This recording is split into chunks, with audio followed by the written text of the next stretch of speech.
Think Positive! Hello po! Ayan, good morning! Magluluto tayo ng ulam ngayon. Ito muna yung magiging vlog natin, luto-lutuan. Kasi oras na eh. Ito, pinapakuluan ko to. Pinapalambot natin yung baboy. Mix yan. May buto-buto, tapos pinaghati-hati kong pork chop din, yung natitira.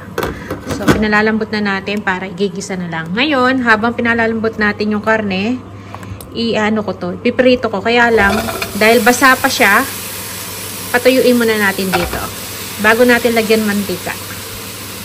Ayan. Binabad ko muna kasi sa tubig. Alam nyo naman, nangingitim ka agad yung patatas kapag siya. Hindi nababad. Ayan. Pag nag-dry yan, lalagyan natin siya ng mantika. Gagamitin kong mantika yun. Tira kong yung ginawa kong may annatto oil. Ayan. Para may kulay na siya. Tayo lang natin mag-dry. So, ito yung gagamitin kong oil. Yung annatto oil natin. So, dry na siya. Lagyan na natin.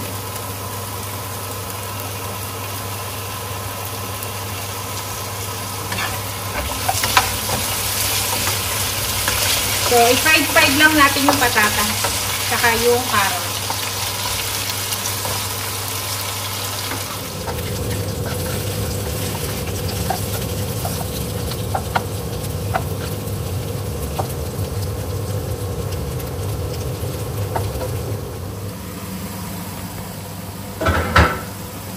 So, eto, pwede na to. Malambot na yung ating karne. Bali, pinakulo ko pala sa paminta, bawang, dahong laurel, tsaka luya. Yan.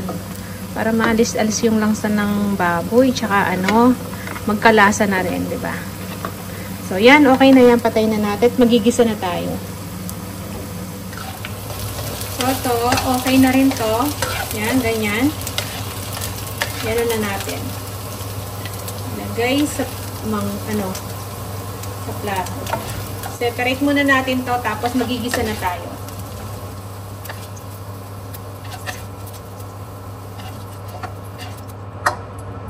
Ayan, dito na rin tayo magigisa. Lagay tayo ng konting mantika. Maglalagay tayong annatto powder para malusaw na siyang diretso dito. Makulay yung ating kaldereta. Kalderetang yan? Buto-buto ng baboy yung iluto natin.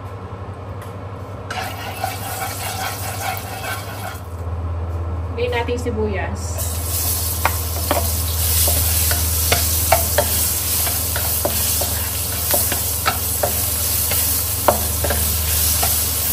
Gusto ko kasi mas makulay yung aking niluto. Kaya naglalagay akong annatto powder. Pero optional lang naman yan. Tapos, lagyan na natin bawang.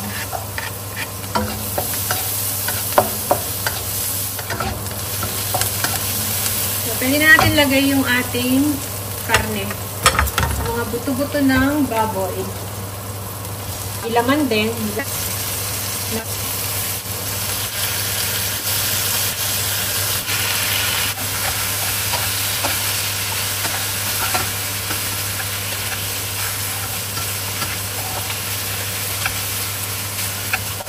So, i-fried lang natin ng konti yung ating baboy.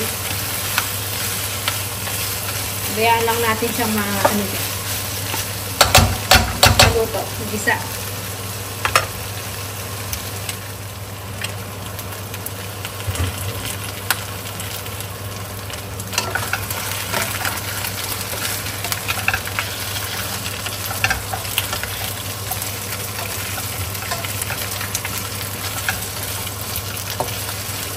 Okay na ito. Lagyan na natin kanyang tomato sauce. Isang pakto. Maliit lang naman itong gamit ko.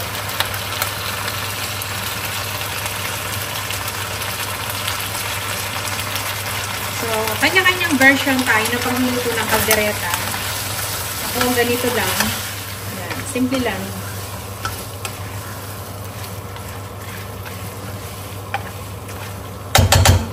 Dahil luto naman na yung ating baboy, pagsasama-samahin na natin lahat yung sangkap. Tapos sasabawan natin. Lagyan ko na yung liver spread.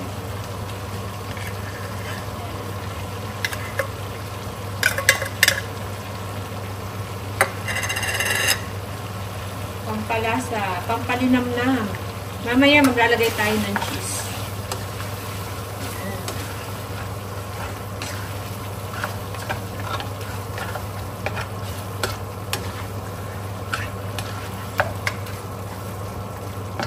Tapos, lagyan natin ng water.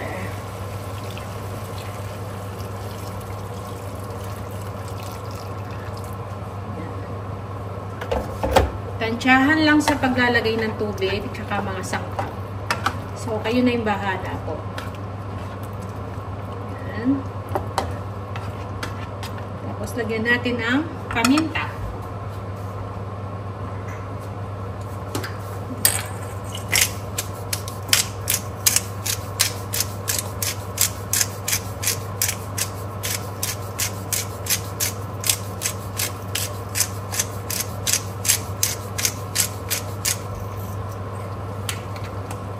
Lagyan natin ng garlic powder.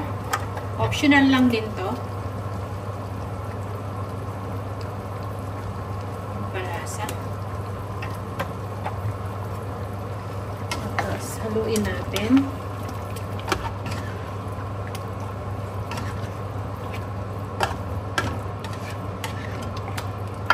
Lagyan na rin natin ng konting patis.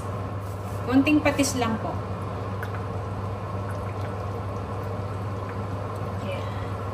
Mamaya na tayo mag-aano yan. Mag-a-adjust sa kanyang lasa. At siya nga pala, naglalagay ako ng konting sugar para magbalanse. Ganyan lang. Then, lagyan ko lang ng konting toyo. Soy sauce.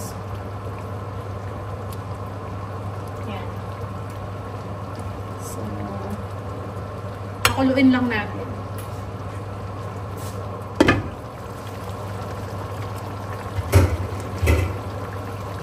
So, yan. Kumukulo na siya. Haluin lang natin.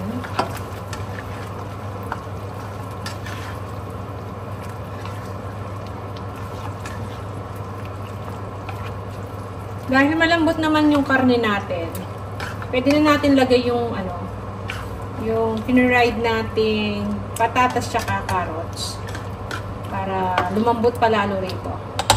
Pero bago yan, titikman ko muna siya kung okay na yung timpla niya.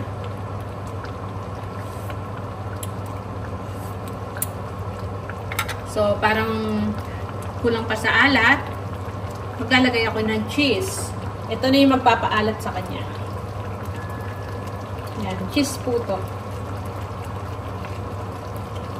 Lalagay ko na lahat to kasi kukunti na lang to. Ay,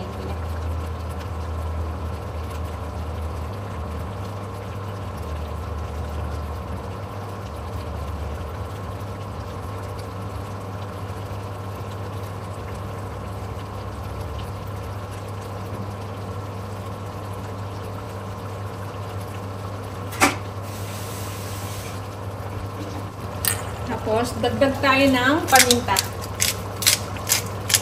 Para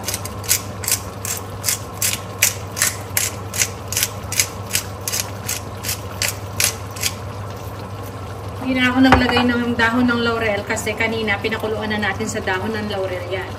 Tapos, eto, lagay na natin yung mga patatas, tsaka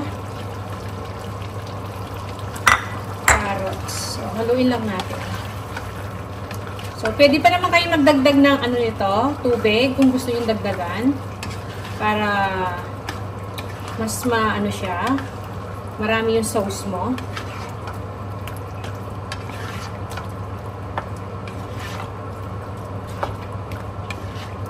Yan, mabilis lang siya lutuin kasi napakulo na natin yung di ba? Napalambot na natin yung baboy. So, yun na lang patatas ang niluluto natin yan.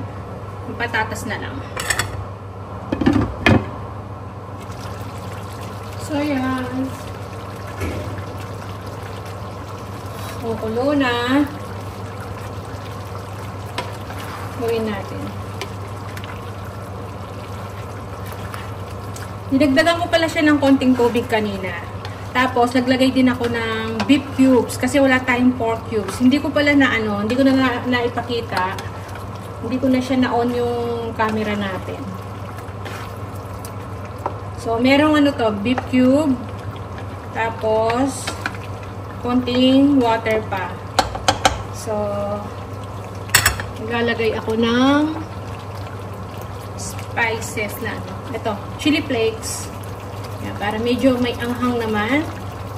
Naglalagay tayong chili flakes. Yan, kakain naman si Bunso kahit may medyo maanghang. Luin natin.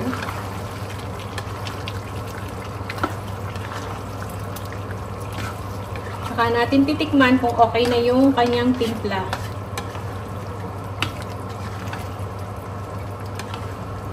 Nauubusan kasi ng ng pork cubes. Walang mabili ngayon dito. Kaya ginamit ko yan, beef cubes. Pwede naman. So, tikman natin kung okay na yung mga pampalasang nilagay natin.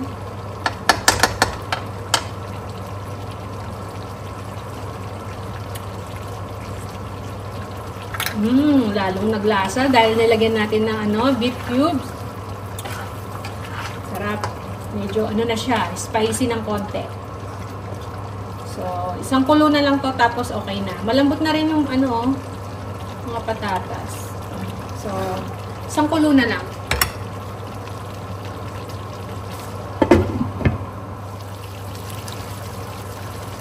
So, yan. Luto na yung ating kalderetang buto-buto ng baboy.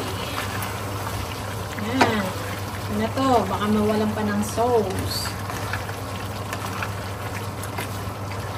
Okay na siya. Lambot na yung patatas natin.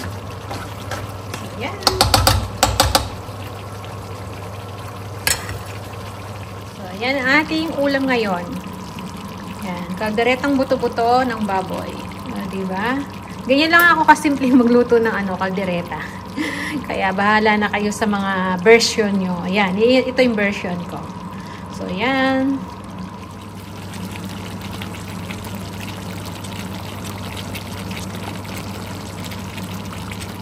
So, ayan, tapos na tayo magluto. Yun lang po yung natin, vlog natin. Cooking vlog.